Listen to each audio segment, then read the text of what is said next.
Actually, is the doc with us now? Yeah, great. This is a great guy, Dr. Zudi Jasser. Zudi is a first-generation Muslim American, son of Syrian immigrants. Hear what I'm telling you, and the founder of American Islamic Forum for Democracy. Because I'm now, you don't want to accuse anything. You don't want to paint that broad stroke of, oh, Muslims are bad everywhere. But we question this. We question why there are not protests. I mean, the billions of Muslims should be protesting what ISIS has done in Paris. And we bring Dr. Jasser to the airwaves to help us through all this. Dr. Jasser, welcome back to the show. Oh, it's great to be with you, Joe. Thanks for having me back. So, as an Italian American, and I'm just using this as an analogy, not to be patronizing, Doc, but as an Italian, when the Italians do something stupid, like in the mafia and there's violence and everything, I get very upset. But I don't when someone says to me, oh, well, you're in the mob, Joe, I don't take a personal affront that person has said. I get more angry at the people in the mafia who make it bad for all of us. If you're a black American in the United States of America and you have a hoodie on and then you have races put upon you, you almost as that young black American who you got to say, well, you get more mad at the gangbangers who are doing all the black on black crime. I mean, help me through. How are you feeling as a Muslim American, Zudi? How do you feel now? I mean, it's got to be worse for you than even for us. Well, it can never be worse for me because, listen, I'm an American first, and we were attacked because of our freedoms. And the moment we start to, segregate ourselves into either faith groups or nationality groups, it's exactly what the radicals want us to do. They did this for a number of reasons. One, they want to go to martyrdom. They want to create chaos. But one of the keys is they don't want these Muslims to leave in droves to go to Europe. They want them to come back to their caliphate. And the bottom line is I'm enraged not only because we were attacked, but because my faith is going through a time in history that needs to defeat these theocrats. And you're right. Listen, I've been screaming this from the rooftops since 9/12/2001 is what is it going to take, not only for Americans to wake up, but especially Muslims? We have a battle inside the House of Islam right now. And if you're silent, you might as well be with the radicals. And it's not just about violence. There's an oxygen that's fueling these guys to want to hate us, to want to create the Islamic State.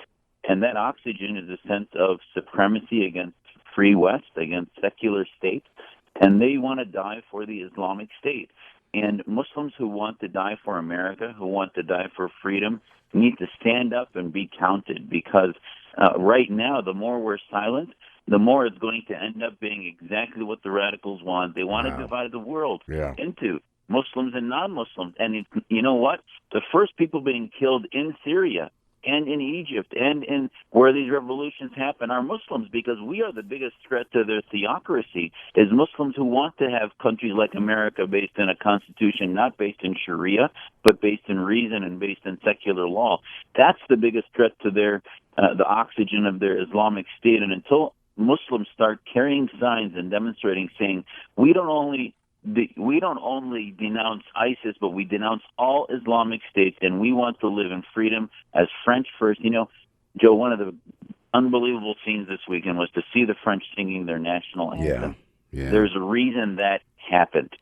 The national anthems, the loyalty of a Muslim to the French society, to the American national anthem, is the antidote to political Islam and this theocracy that is pulling our youth into these radical movements. Yeah. Dr. Zudi Jasser with us, Piscopo in the morning at 7:12 right now. Hey, Doc, so walk me through this too, is like, because people, and I'm just saying what you hear, all the Muslims are coming into France and they want Sharia law into France and they're taking over, and then you have these Sharia law areas where, and I don't know if this is rumor or not, Zudi, where you go in and you're not allowed to go in. The French people can't even go in now to these Muslim Sharia law areas in France, and that is the destruction, and that's why it's happening in France. Is there any rumor? Is that a rumor? Is there any fact? This fact based? I mean, walk us through that if you would. Well, the bottom line is that there is certainly a threat of those who come to the West not for freedom, not to adapt to the culture and the laws and the mores of Western society, but rather to bring with them Islamism and segregate their community into exploiting freedom in order to, I did a film called The Third Jihad that talked about these very things. Right. That it's not a war of militancy, but a war to bigger. The tip of the iceberg are these militants. Under the iceberg is an ideology that believes that even if we live in the West, that freedom is to allow us to have an imam that tells us to have our laws where they condone the abuse of women, where they condone the less inheritance for women, the treatment of non-Muslims in a negative way. Right. Now, what's the bottom line, though, is what's the rate of that? Is that all Muslims? Absolutely not. Is that a majority of Muslims in the West? No. I think it's probably 20-30% of Muslims, that's what the statistics show, believe in the supremacy of Sharia law over their Islamic law. But Zuhdi, if I may say, that's 30 million. That's about 30 million because there's billions of Muslims. That's 30 million. So that is a distinct threat. Oh, it is. And this is why, as much as I have family in Syria and I'd love to see us bring in, and stand by our Statue of Liberty, who we are, as long as we have an administration that will not filter for Islamism, the political ideology of Sharia dominance over Western law, unless we can. I mean, right now, still on the immigration papers, it says, "Are you a member of the Communist Party?" Until we can put on the papers, "Are you a member of an Islamist party like the Muslim Brotherhood or all these other parties?" Until we put that on, we can't. We're at surrender. What do we do? Because I tell you, and we had, in Jersey, there's a lot of great Muslims in Patterson and that whole area. And then I talked to a great guy. He was a Syrian, and he says to me, Joe, we're not all terrorists, but again, how do you stop it? It's such a vital time now. It's a scary time, Zuhdi, because if we're going to open up the borders and we're going to flood all these migrants in from Syria, and here you are Syrian, and you want to see your and people who are regular neighbors and good people and want to just work. But, I mean, do we just open up our borders and let Syrians in now? Isn't there a great danger to that at this point in time? Well, there's a danger if we do it blindly. But there's also, remember, a danger if we close our borders and say we don't want any Muslims in or Christians that are suffering. I mean, there is a genocidal sandwich happening in Syria. One is ISIS that's killing Christians and minorities and moderate Muslims. And the other is Assad, who is the primary cancer that is also, these Muslims are leaving both ISIS and Assad, and he gave millions of passports out because he wants to change the demographics of Syria, and he doesn't want Sunnis there. So if you look at a smarter policy, short term, get the jets to do more than just 5 sorties and go in and decimate Raqqa and decimate the ISIS soldiers. That's short term.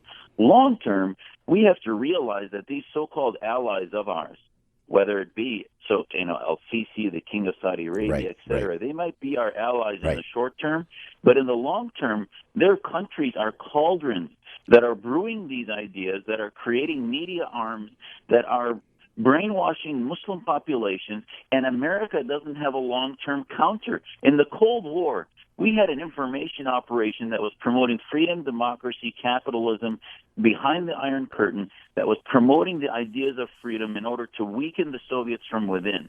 We are not even infinitesimal. We're not even in the game of ideas yet. We're not bonding with liberal Muslims because this is the issue. If we say that all Muslims are the problem, the very solution that our founding fathers fought against theocracy and Christian theocracy, we will not be able to bond with the Muslims that are fighting against Muslim theocracy, which is the plague across Iran, Saudi Arabia, Pakistan.